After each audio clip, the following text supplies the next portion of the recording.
guys, how's it going? My name is Jeff with AutoHunter.com, and today we're going to be looking at this 2005 Chevrolet SSR pickup. But before we can open it all up and show you all the goodies inside, first, a quick word from our sponsor. Today's AutoHunter Cinema video is brought to you by Land Air Sea. Keep tabs on all your valuable assets from the palm of your hand. Remember, with Land Air Sea, theft is temporary. Visit landairsea.com to order your Land Air Sea GPS unit for your classic vehicle.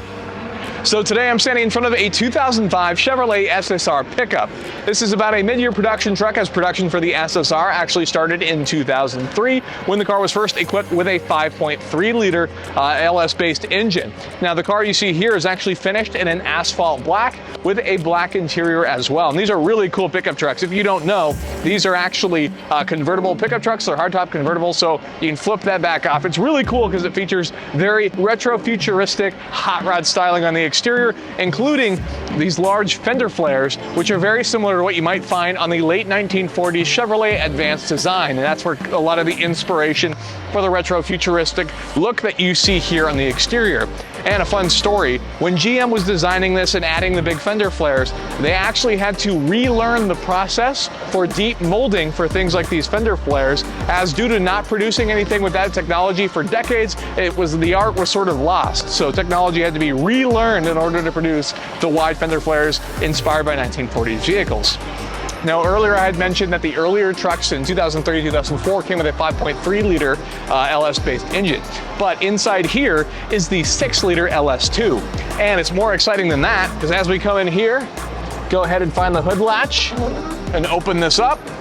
Not only do we have the 6-liter LS2 engine, we actually have a supercharged 6-liter LS2. So in stock configuration, this engine would produce about 390 horsepower. This one, we don't have the exact number with the supercharger being added, but you can assume it's a plenty amount more than that. And of course, driven to the rear wheel. So that's pretty exciting. And then this, of course, is all paired with a automatic transmission. So let's go ahead and let's move to the interior of the vehicle. So we have more retro styling options, the big boxy fender flares that we sort of talked about earlier.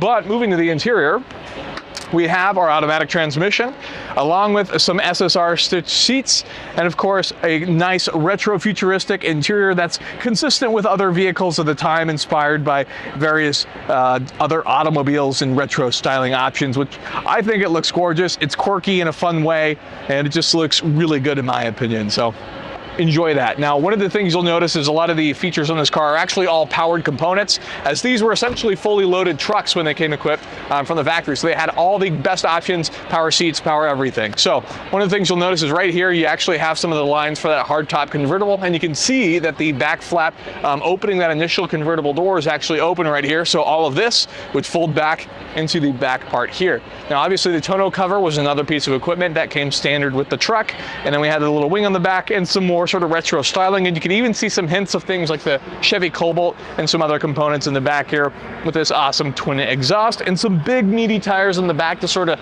continue with that hot rod stance. Now, as for its sort of history and motorsports, these are fairly sporty vehicles, so naturally GM wanted to take them to various places and have them compete and come together in some other places. One of the things this truck did do is it did serve as a pace car, actually being at the Indy 500 in 2003, where you would see the prototype version of this used for a pace car.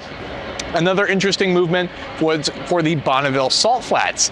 Chevrolet had taken one of these, albeit heavily modified, and went to go compete for a truck speed record, trying to get close to 200 miles an hour. But as the attempt sort of happened and they were speeding up to and getting close to that 200 mile an hour mark, they realized they were starting to get a lot of lift from the truck, and it just never quite made it happen. And there were some weird rule changes and things that would sort of lead to the ultimate disqualification of the truck while competing. So kind of a weird, unfortunate circumstance. But these are very cool trucks nonetheless. They have lots of very cool styling in them, and one of the things that I really enjoy is when you come back here and you see this rear 3/4 that really lets you get a grasp of what these fenders look like, which Chevrolet had to relearn in order to build this truck. And it's truly a very unique truck, other than this, which would eventually inspire its later vehicle production SUV version called the HHR. So kind of a cool family of vehicles.